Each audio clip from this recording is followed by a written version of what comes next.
The Fairy Hill. Many, many years ago, there was a farm worker in Sutherland called Duncan Fraser. One cold autumn morning, the farmer asked him to go out and cut some peat from the moorland nearby. He told Duncan, "You'll find the best peat at the edge of my land, just near that little hillock daft people call the Fairy Mound."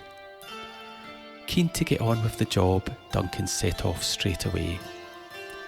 When he reached the hillock, he started to dig. He'd just cut a few lengths of peat when he heard a woman's voice angrily saying, "Stop that right now! Put that turf back on the roof of my house!" Duncan got the fright of his life. He'd not seen anyone heading his way, but sure enough, right in front of him stood a woman with long golden hair, all dressed in green. His thoughts raced. "Oh no, this must be a fairy house," and he rushed to put back the turf. He kept saying, sorry, as he hastily undid his morning's work. Even the bairns in these parts knew of the she and how it was a bad idea to get in the wrong side. Duncan had no intentions of finding out what would happen if he did.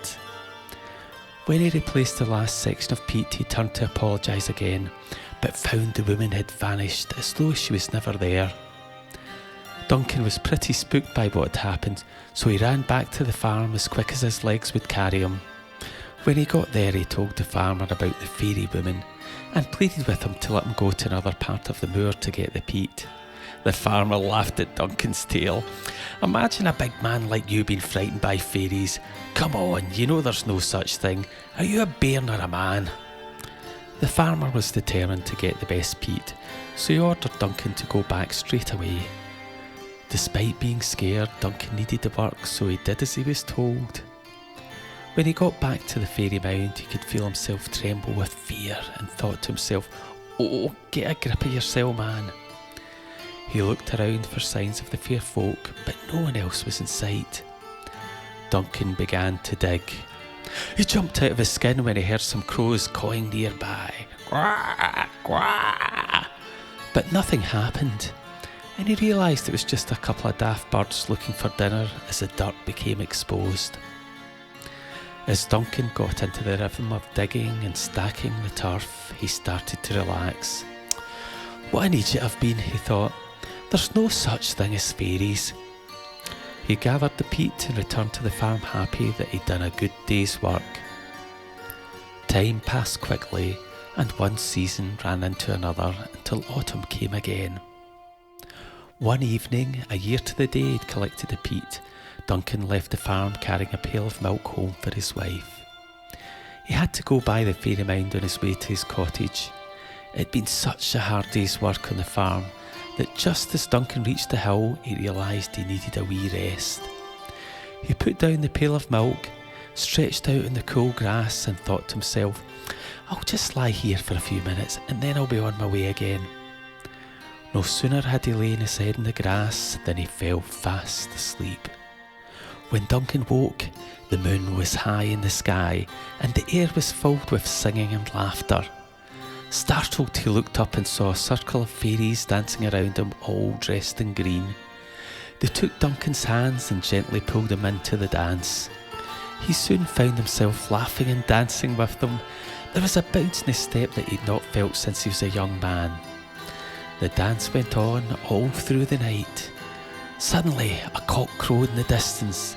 The fairies grabbed Duncan by the arms and pulled him along with them as they rushed towards the mound. A large door opened on its side and in they went. As soon as everyone was inside, there was a loud bang as the door closed. The fairies sat down exhausted and poor Duncan looked around the fairy house. There was no way out. The door had vanished from the inside just as quickly as it had appeared on the hill. The joy he felt at the fairy dance had drained from him, and he began to worry what was going to happen next. Duncan sat as quietly as he could in a corner. He just didn't know what else to do. He jumped as someone tapped on his hand, and his heart sunk when he saw there was a woman in green in front of him. He recognised her straight away, and it dawned on him that he shouldn't have taken the peat from the top of her house last year. Duncan resigned himself to the worst happening, but he was taken aback when she smiled kindly at him. The fairy said, Don't look so frightened. The grass has grown over my roof once more. You're free to go home, but only if you swear you'll never say a word to anyone about what you've seen here."